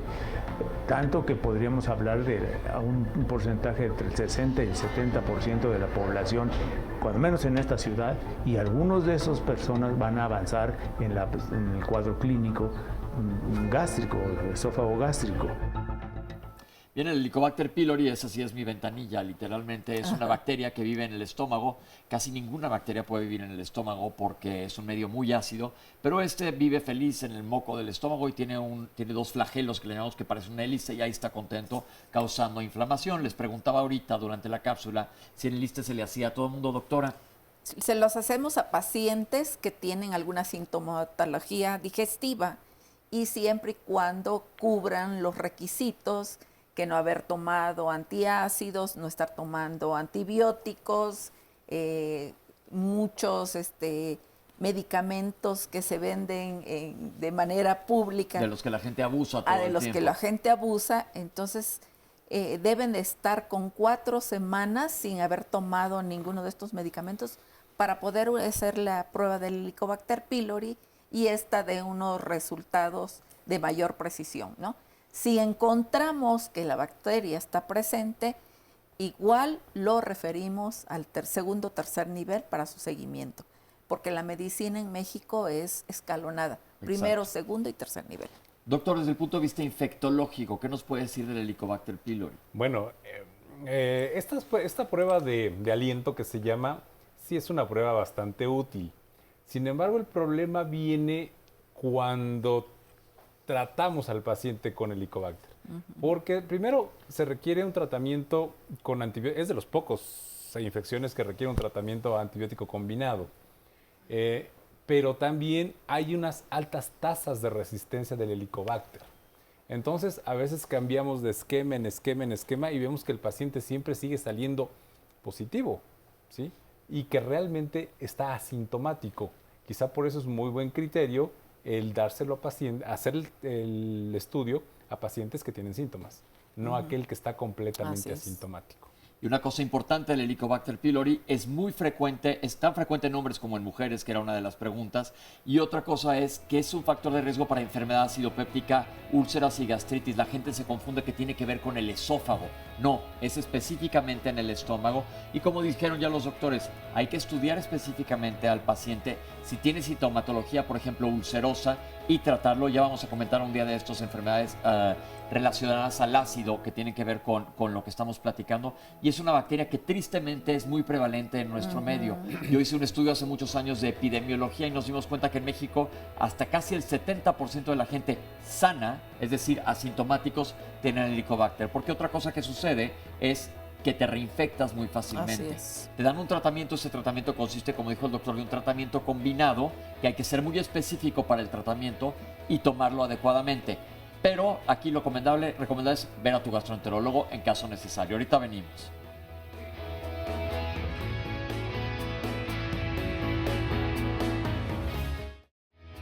Estamos de regreso aquí en Diálogos en Confianza. El pasado 21 de abril fue el Día de la Educadora, y por tal motivo, aprovechando que se acerca también el Día de la Niña y del Niño, en Diálogos en Confianza hablaremos mañana de la importante función que desempeñan desde luego las y los educadores, ya que son profesionistas que potencializan las habilidades de los niños para que logren aprendizaje significativo. Para que el niño aprenda y su cerebro se desarrolle, no basta con darles un celular o una tableta y que estén picándole y conociendo. Tienen que moverse, tienen que correr, tienen que caminar, tienen que brincar, tienen que oler, tienen que tocar, en fin, son varias las formas en las que se puede abrir justamente al conocimiento, saborear, escuchar, sentir. Y si quieres saber cómo aprenden los niños y por qué es importante que acudan al jardín de niños, entonces no te puedes perder el programa de mañana aquí en punto de las 9 de la mañana. Así que no se lo pierdan. Vamos a ver a continuación el resumen de la segunda parte. El antígeno prostático tampoco tenemos que ser muy claros, ya que es una prueba diagnóstica que puede estar alterada en patología por crecimiento de próstata, una próstata inflamada o el cáncer de próstata. ¿Quién realmente debe de valorar después esto? Debe ser un especialista, debe ser específicamente un urólogo. El antígeno no diagnostica cáncer de próstata. El antígeno lo que hace es decidir, dependiendo del especialista, ya en la valoración del especialista, qué paciente es candidato a hacer una biopsia de próstata. Es una prueba que ayuda a valorar quién podría estar en riesgo. Nosotros ahorita estamos viendo un cambio. ¿Por qué? Porque hay pacientes que tienen 60, 65 años. Ellos no acuden sus hijos, que están bien informados con todo, con las redes sociales, con información en internet. Entonces realmente esa generación está llevando a los padres a empezar el escrutinio. Cambios, modificación del hábito de vida, que ya las personas lo comentaban, ejercicio, una alimentación, ¿sí? Cosas que en realidad deberíamos hacer todos, salvo el tomar un medicamento diariamente o en su caso cuando requieren insulina, realmente no hay mayor cambio en el estilo de vida. El electrocardiograma, que es un estudio ya viejísimo, pero sigue siendo vigente, en el cual, como ya vieron en la cápsula, es poner estos dos electrodos para ver cuál es la actividad eléctrica del corazón. Cuando el paciente está con dolor, tomamos un electrocardiograma y si vemos esos cambios en estas ondas, hacemos el diagnóstico y damos tratamiento oportuno para ello. Otras enfermedades como arritmias o crecimientos incluso del corazón los podemos diagnosticar o pueden ser sugeridos por el electrocardiograma. El CLIDA es una clínica de detección y diagnóstico automatizado, mejor conocida como la CLIDA. Tiene como misión detectar y diagnosticar padecimientos que afectan a los adultos y fomentar el autocuidado de la salud. Esa es su misión y su principal objetivo. Tenemos varios módulos de atención, todos con enfoque preventivo, y es dependiendo si la atención es para mujeres o para varones. En este caso, el tema que nos ocupa es la atención a varones. Es una gama amplia de estudios de detección y que posteriormente, con el resultado de esa batería de estudios, el médico especialista va a integrar un posible diagnóstico. Requisitos: venir en ayunas, un ayuno de 8 horas y traer ropa cómoda y la primera orina de la mañana. Nuestros derechohabientes tienen que ser trabajadores en activo a partir de los 25 años y jubilados y pensionados. Y también a todo aquel trabajador que es de confianza. CLIDA está certificada ante la ISO 9001-2008 desde el 2002. Y en este año estamos transitando hacia la 2015.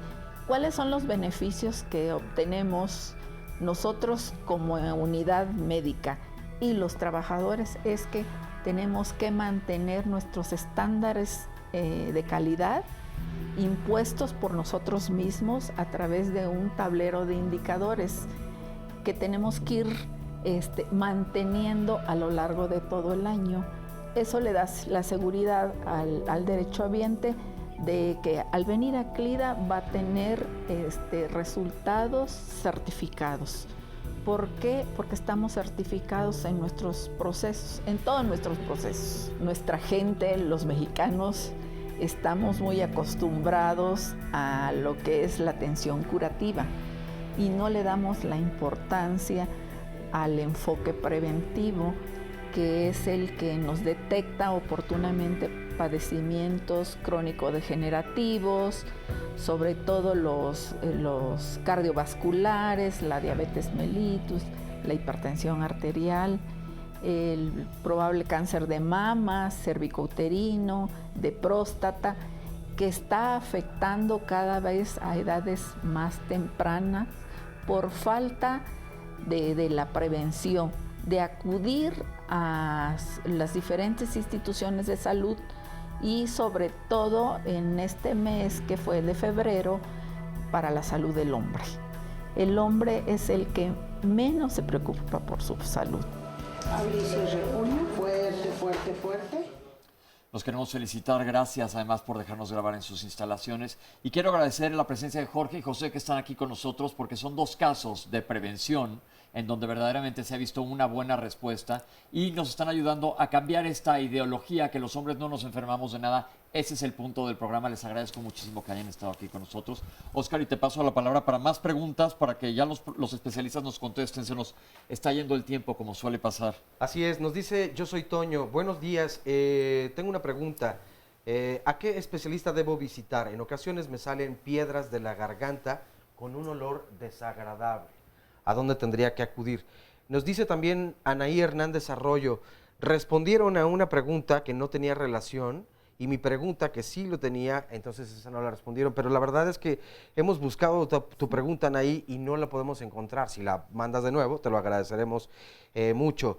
Nos dice también Pepe Ordaz, se le está olvidando a los especialistas que también puede salir elevado el resultado del antígeno prostático cuando el paciente tiene infección en las vías urinarias, dando como resultado un falso positivo, ya que este estudio solo indica inflación en la próstata, por lo que el AG prostático debe ir acompañado por un EGO, examen general de orina.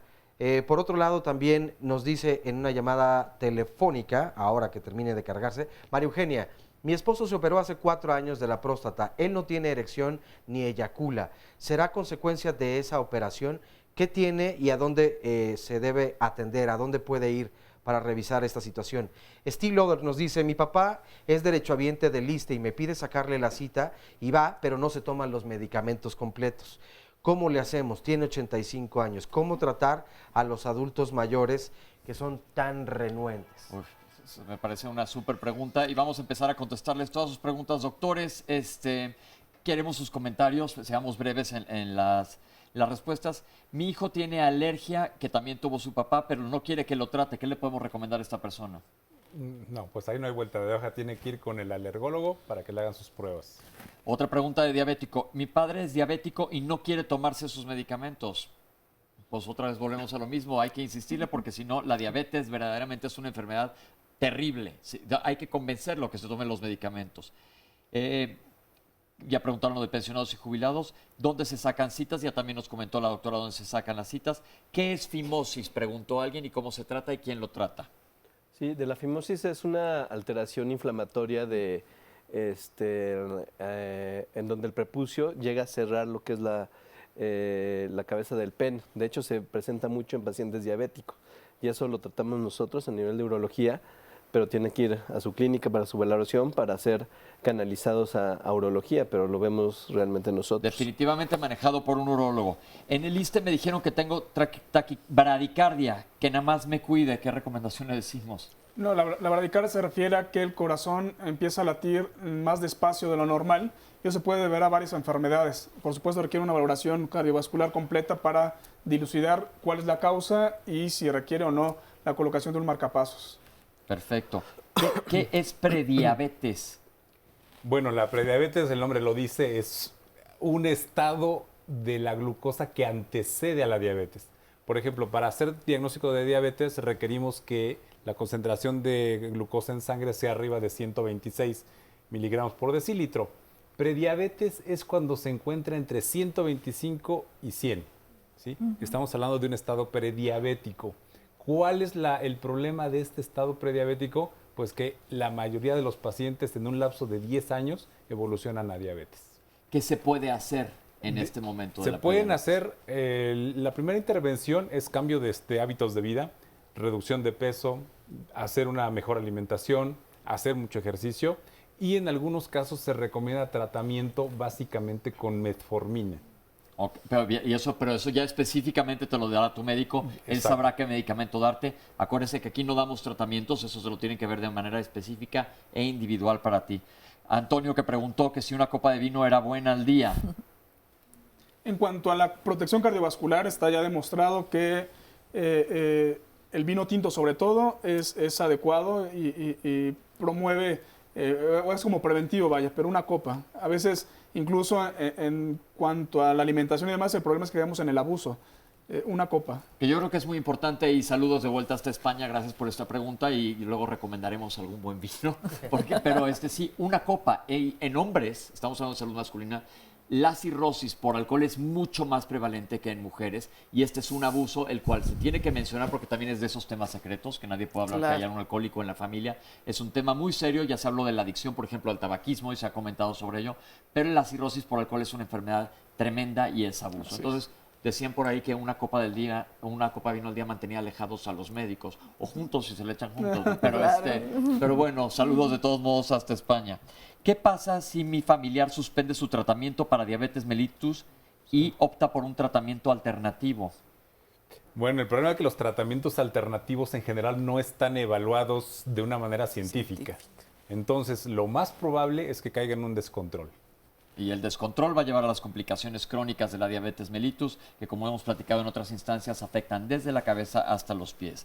Hay alguien que comentó que su padre tiene un astrocitoma. ¿Qué es un astrocitoma? Es un tumor del sistema nervioso central, una tumoración maligna del sistema nervioso, que verdaderamente no es una cosa que sea fácilmente prevenible, porque no sabemos, son de esos tumores silenciosos que no dan síntomas hasta que los dan.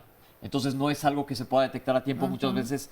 Y gente con mucha suerte le hacen alguna tomografía o algún estudio por algo más, el neurólogo lo revisa y se detecta.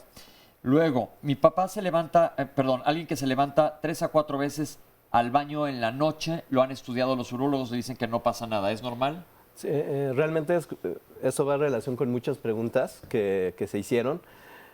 Aquí estamos hablando que el crecimiento de próstata, uno de los síntomas principales es que la gente se levante 3 o hasta más veces, 3 hasta 10 veces a orinar. Los problemas de crecimiento prostático dan este tipo de síntomas, dan alteraciones en el chorro, dan problemas de infecciones urinarias. Esos pacientes realmente tienen síntomas. Aquí es la diferencia con el cáncer de próstata, que el cáncer de próstata no da ningún síntoma.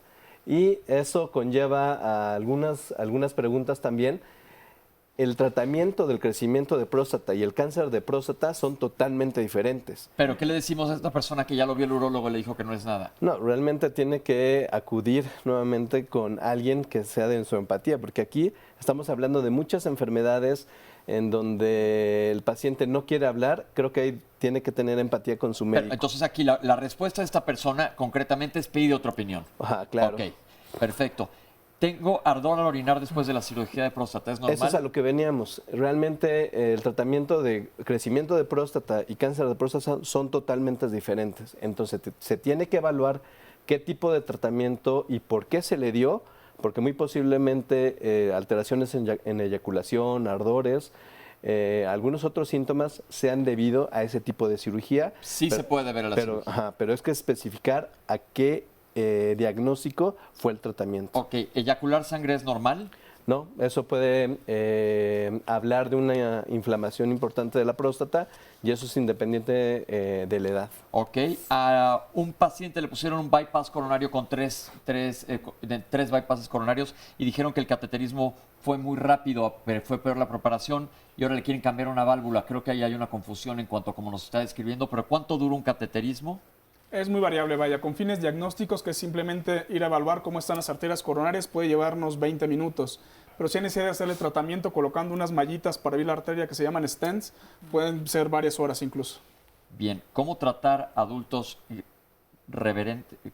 adultos mayores de 85 años que son muy renuentes, iba a decir irreverentes? Pues sí, también. ¿Qué recomendación les damos? Esto me suena muy familiar. Esto es muy común, de hecho, dentro de los síndromes geriátricos existe esto de la... el que toman muchos medicamentos, vaya. Polifarmacia, perdón, en el cual termina siendo un gran problema, pues porque son pacientes que tienen diabetes, hipertensión, problemas urológicos, problemas ya cardiovasculares y toman 20 pastillas al día. El apego para los pacientes, entre más medicamentos sean, es muy bajo, vaya. ¿Qué les decimos a esta persona? ¿Cómo trata a un familiar así? Eso ya implica hablar con el geriatra, es mi recomendación, que ellos te pueden orientar cómo manejarlo, porque para la familia es súper frustrante un adulto difícil. Lo digo yo porque en mi casa tengo uno y que dice que él no necesita oxígeno, pero pues y sí lo necesita, pero cuesta muchísimo trabajo ponértele al tú por tú porque no te hacen caso de ninguna manera. Mi recomendación es habla con tu geriatra. En las clínicas de medicina familiar del ISSSTE existen los módulos de gerontología, entonces se les da una atención multidisciplinaria donde está el médico gerontológico, el psicólogo, el nutriólogo, y de manera grupal se atienden todas estas situaciones con los pacientes geriátricos. Hay alguien que preguntó ya 2 veces, no te preocupes, aquí tenía escrita tu pregunta, que a dónde acudir si te salen piedras que huelen mal de la garganta. No han de ser piedras, sino probablemente sean residuos que se están infectando, probablemente tengas las amígdalas crípticas. La recomendación es que vayas con un otorrino y veamos qué está pasando, porque está reteniendo algo ahí que se está echando a perder, y eso es tratable. Ya hablaron de los falsos positivos en antígeno prostático específico, ya se mencionó 3 veces, le recomendamos volver a ver el programa, el doctor ya nos lo contestó y el laboratorio específicamente te va a decir cómo tienes que hacerte esta pregunta. Mi esposo después de la cirugía de próstata no tiene erección ni eyacula, ¿es normal? Depende mucho, caemos en lo mismo, hay que valorar qué tratamiento quirúrgico tuvo, por qué fue el tratamiento y de ahí hacer un escrutinio clínicamente, platicar qué nivel de disfunción, entonces básicamente que lo hable con su urologo para saber específicamente qué fue lo que pasó. Claro. Se nos acabó el programa, muchísimas gracias panelistas, muchísimas gracias público, muchísimas gracias Oscar y muchísimas gracias a ti que nos has visto en tu casa. Nos vemos la próxima semana aquí en Diálogos en Confianza. Muchas gracias por la ayuda. Se va volando, se va rapidísimo, por eso nos traigo medio apurados, ¿no? Nos pasa. Perdonen cuando sientan que iba yo.